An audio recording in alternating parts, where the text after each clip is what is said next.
Trapacear nos jogos, fazendo uso de programas ou qualquer outro meio para obter vantagens, é uma prática muito mais antiga do que parece.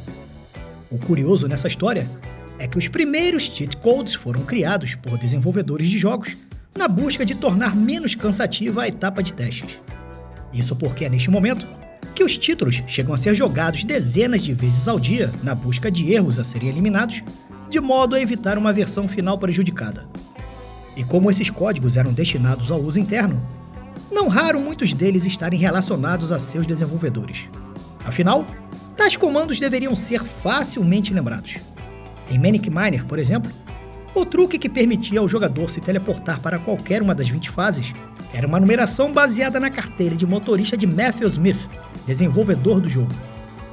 Em 1981, Wizardry, com sua alta dificuldade, foi um dos primeiros títulos a sofrer violações de jogadores na busca de obter vantagens no decorrer das partidas.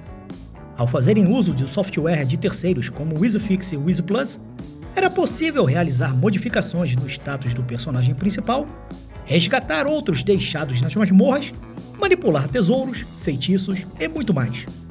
Da mesma forma, em 1983, o software The Great Escape Utility, lançado para Castle Wolfenstein, dava poderes quase ilimitados ao jogador ao permitir obter qualquer item em qualquer quantidade, iniciar a partida em qualquer sala e em qualquer posição, eliminar atrasos na inicialização e várias outras vantagens. Em 1986, a técnica usada para trapacear nos jogos era conhecida pelos termos Pick and Poke. Com esse comando, e o jogo armazenado na memória do computador, o usuário tinha a chance de localizar e modificar valores numéricos em endereços específicos, de modo a obter vantagens antes da diversão começar.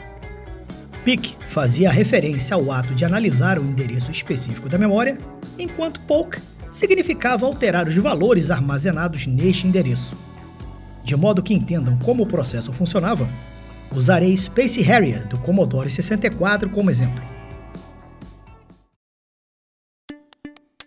Nesta época, com os jogos ocupando poucos kilobytes de espaço, era fácil armazenar os mesmos na memória do computador, de modo a ganhar velocidade na execução. O que também abria brecha para que jogadores pudessem inserir os códigos Poke.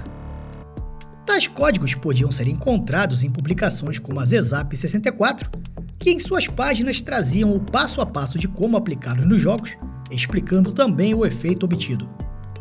Na edição de número 25, por exemplo, podemos ver que o código Poke 12721,0 para Space Harrier, quando aplicado pelo jogador, tem como resultado a remoção das árvores dos níveis 1 e 6. Como podemos ver, uma forma bem interessante e engenhosa de burlar as regras dos jogos, concordam comigo? Mas pelo fato dos cheat codes até este momento estarem restritos aos jogos de PC, sua existência era ignorada por grande parte dos jogadores. Situação que começaria a mudar em meados dos anos 80, com o lançamento de Gradius para o Famicom da Nintendo. O que este jogo trazia de tão especial é o que conhecemos nos dias de hoje como Código Konami. O surgimento desta pérola teve início quando a empresa encarrega o programador Kazuhisa Hashimoto e mais 3 profissionais de trabalharem no porte de Gradius dos arcades para o console caseiro da gigante nipônica. Responsável por fazer os testes no decorrer do desenvolvimento e conhecendo de antemão a alta dificuldade do jogo, Hashimoto sabia que teria enorme dificuldade para chegar ao final. A solução encontrada por ele foi de inserir no código de Gradius uma sequência de pressionar botões que pudesse lembrar com facilidade e que, quando aplicada, lhe concederia todos os power-ups disponíveis. Isso facilitou bastante o seu repetitivo trabalho de testes na busca de bugs a serem eliminados. Com o trabalho concluído, reza a lenda de que ele esquece de apagar o código Konami da versão finalizada, o que permitiu os jogadores descobrirem a sequência mágica no cartucho e levarem ao conhecimento da Konami a existência da mesma. Se esta versão da história é verdadeira, não tem como afirmar. A única certeza é que a empresa gostou tanto da ideia que passou a permitir o código Konami estar presente em muitos de seus títulos posteriores. Mas apesar do jogo de navinha ter sido o primeiro a fazer uso do truque, as fracas vendas impediram a popularização dos cheat codes naquele momento, algo que só viria a ocorrer em 1988, com o estrondoso sucesso do dificílimo Contra. No jogo, o código, quando aplicado, concedia 30 vidas ao jogador. O mais surpreendente é que daquela época até os dias de hoje, muitas empresas, como forma de homenagem, disponibilizam o código Konami em seus jogos e produções para TV e cinema. Desnecessário dizer que tal acontecimento nos anos 90 contribuiu enormemente para a explosão de popularidade dos códigos de trapaça. Isso gerou o surgimento de inúmeras revistas especializadas, assim como de programas televisivos como Video Power nos Estados Unidos e o Master Dicas com Rodrigo Faro aqui no Brasil. Ambos tinham como conteúdo a divulgação de dicas e truques possíveis de serem aplicados nos jogos. Mas o uso dos códigos de trapaça pelos desenvolvedores não ficaram limitados à quebra das regras de suas próprias criações. Por um breve momento da história, foram usados para contornar as limitações de hardware e burlar a censura imposta nos jogos. Para explicar o primeiro caso, usarei Golvellius do Master System como exemplo, de modo que entendam como as limitações impostas pelo hardware foram superadas. As dificuldades começaram a surgir conforme os jogos iam se tornando maiores e com narrativas de complexidade crescente, o que na prática tornava impossível ao jogador finalizar alguns títulos em uma só tacada. Com a pouca memória disponível, criar pontos de salvamento como nos jogos atuais era algo inimaginável, de modo então a evitar que o progresso fosse perdido toda vez que o console fosse desligado. Uma tabela alfanumérica que deveria ser copiada em um pedaço de papel era apresentada ao jogador sempre que o personagem batesse as botas ou em pontos específicos do jogo. Em posse dessas anotações, o console poderia ser desligado tranquilamente na certeza de que na próxima jogatina bastaria inserir os códigos anotados na tela de senha para retornar ao ponto que havia parado com todos os itens coletados. Já para burlar a censura, códigos de trapaça foram usados no jogo Mortal Kombat para Mega Drive. Quase proibido na época por ser considerado muito violento, a forma encontrada para amenizar a situação foi ocultar o sangue de ambas as versões de 16-bit. A SEGA, porém, espertamente, havia ocultado um segredo só revelado tempos depois após o lançamento: a infame sequência ABA-KBB, que, quando executada, liberava o sangue do jogo, fazendo a alegria da molecada. Percebendo que truques escondidos haviam caído no gosto dos jogadores, muitas empresas passam a lançar seus títulos com códigos já embutidos, de modo a prolongar a vida útil de seus produtos. Já outras preferiram investir mais pesado ao lançar acessórios como o Game Guinea, que inicialmente lançado para o Nintendinho, trazia consigo um manual recheado de códigos para diversos jogos, sendo que muitos outros eram disponibilizados em revistas como a Tips and Tricks, lançada em 1995 nos Estados Unidos, ou a lendária Super Game Power aqui no Brasil, lançada um ano antes. Nos anos 2000, com o advento da nova geração de consoles fazendo uso de mídias baseadas em disco, surgem no mercado dispositivos como Game Shark, Code Breaker e o Action Replay. A forma de usá-los e a utilidade desses acessórios eram as mesmas do Game Guinea.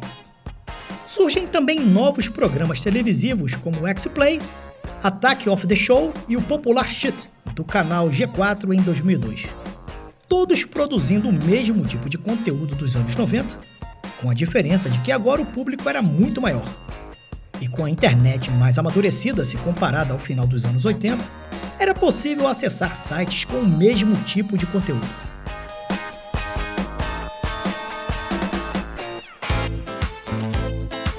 Ironicamente, seria também a internet responsável pela queda de popularidade das trapaças, com o surgimento das competições online nos consoles de 7ª geração.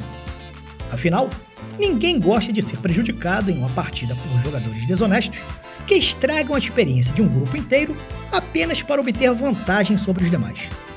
Os cheaters, como são conhecidos, são mal vistos tanto por jogadores quanto pelas empresas, que dependem de uma boa base de jogadores fazendo uso de seus produtos para obterem lucro. De modo então a evitar prejuízos, muitas investem pesado no desenvolvimento de softwares que possam localizar e neutralizar este tipo de jogador nocivo. A ótima notícia é que tem dado certo.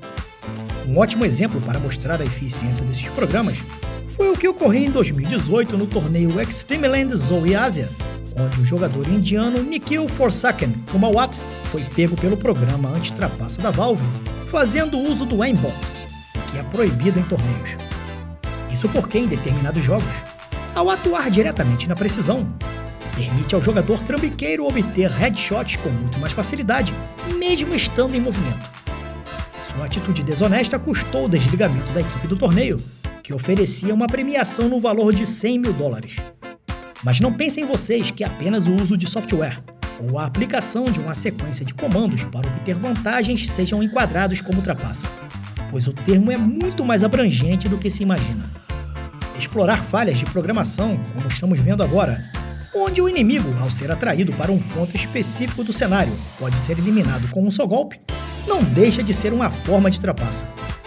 Outro exemplo é o tão odiado Rage Quit, atitude esta tomada pelo jogador imaturo, que se desconecta antes do final da partida, ao perceber que sua derrota é iminente. Mas se por um lado as empresas têm combatido as trapaças, por outro vem faturando alto vendendo as mesmas sob diferentes nomes. Ou ainda não pararam para pensar que, em sua essência, DLCs e microtransações se comportam como os primeiros cheat codes ao liberar personagens, fases extras, ganho acelerado de experiência e várias outras benesses. E por incrível que pareça, este mercado vem sendo aceito por boa parte dos jogadores, pois enquanto uns alegam não ter tempo para investir em longas jogatinas devido às responsabilidades do dia a dia, outros menos habilidosos, impacientes ou casuais também não apresentam resistência a este modelo de venda. O único problema é quando a empresa se empolga e começa a ocultar DLCs na mídia do jogo, que já não é barato, para mais tarde desbloqueá-los mediante pagamento.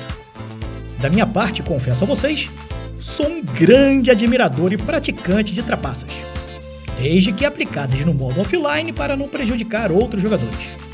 Afinal, que atire a primeira pedra, qual de vocês, mediante um obstáculo aterrador, não se sentiram orgulhosos de explorar alguma falha de programação para obter vantagens sobre algum chefão enfurecido?